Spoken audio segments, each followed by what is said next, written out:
আসসালামু আলাইকুম। দেশ বিদেশ টিভি থেকে হুসেন বলছি। আমার চ্যানেলে সবাইকে স্বাগত। পরিস্থিতি, রাজনৈতিক পরিস্থিতি বাংলাদেশে পুরাই উলটপালট হয়ে গেছে।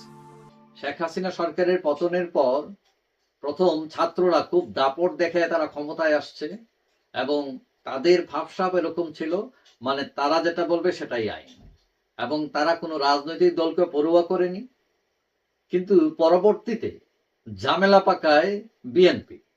প্রথম তারা তাদের কথা মতোই চলতেছিল। তারা হয়তো ভাবছিল যে এতদিন আমরা শেখ হাসিনাকে টেনে নামাইতে পারি নাই, তো এখন যেহেতু ছাত্ররা নামাই ফেলছে সুতরাং তাদের কথা শুনতে অসুবিধা নেই, আমরা তো মুক্ত হইছি।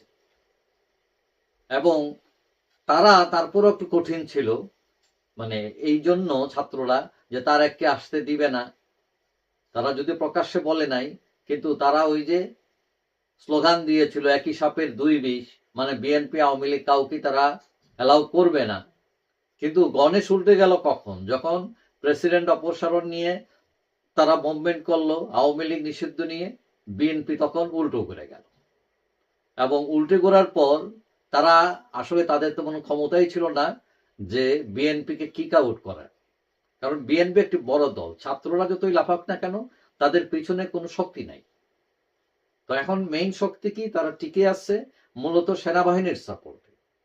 এখন সেনাবাহিনী তাদের সাপোর্ট করছে ঠিক, কিন্তু গণেশ আবার উল্টে গেল কোথায়, দেখা গেল যে সেনাবাহিনীর অনুষ্ঠানে খালেদা জিয়াকে অতিথি করা হলো এবং দেখা গেল খালেদা পুরা প্রাইম মিনিস্টার, প্রধানমন্ত্রীর মর্যাদা নিয়ে সেখানে উপস্থিত হয়েছেন, সবাই লাইন ধরেছে তার সাথে কথা বলার জন্য, ছবি তোলার জন্য। অর্থাৎ অলিখিতভাবে তিনিই প্রধানমন্ত্রী হয়ে গেলেন। এখন যাকে সেনাবাহিনী এতটুকু মূল্য দিচ্ছে তার দলকে এই ছাত্ররা মানে বাতাস ফু দিয়ে উড়াইয়া দেবে, এটা তাদের মাথার মধ্যে এখন আর নাই হয়তো। এখন তারাও ব্যাকস্টেপে চলে গেছে এই ছাত্ররা। এখন তারা খেলতে খেলতে চেয়েছিল যে সরকার বিএনপি ছাত্র এই ত্রিমুখী একটা খেলা চলতেছিল এতদিন, কিন্তু যেই দেখলো যে সেনাবাহিনী অতি গুরুত্ব দিয়ে খালেদা জিয়াকে তার অনুষ্ঠানে নিয়ে যাচ্ছে, তারা তাকে রেসপেক্ট দেখাচ্ছে, তখন ছাত্ররাও ব্যাকস্ট্যাপ।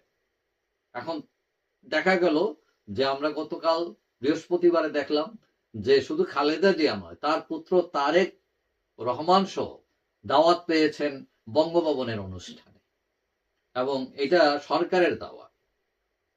তো এখন অনেকেই মনে করছেন যে এই যে ছাত্রদের এই মোটিভ, তাদের যে একরুখার নীতি, এটা হঠাৎ বদলে গেল কেন? খালেদা জিয়া, তারেক জিয়া হঠাৎ বঙ্গভবনে দাওয়াত পেয়ে গেলেন, এর নেপথ্যে কিন্তু আসলে সেনাবাহিনী। কারণ সেনাবাহিনী যাকে মূল্য দিচ্ছে, আপনি তাকে তুচ্ছ তাচ্ছল্য করলে সেটা টিকবে না। এবং গণেশ এইভাবেই উল্টাতে শুরু করছে। এখন এইটা উল্টাতে উল্টাতে কোথায় গিয়ে পৌঁছে, যদিও ছাত্ররা বলছে যে তারা আর একটা দল করবে, কিন্তু তাদের তো যে অবস্থা, একবার বৈষম্য বিরোধী, একবার নাগরিক কমিটি, আরেকবার এক দল করবে, আবার সরকারে, মানে তারা যে কি করবে তারা নিজেরাই জানে কিনা সন্দেহ।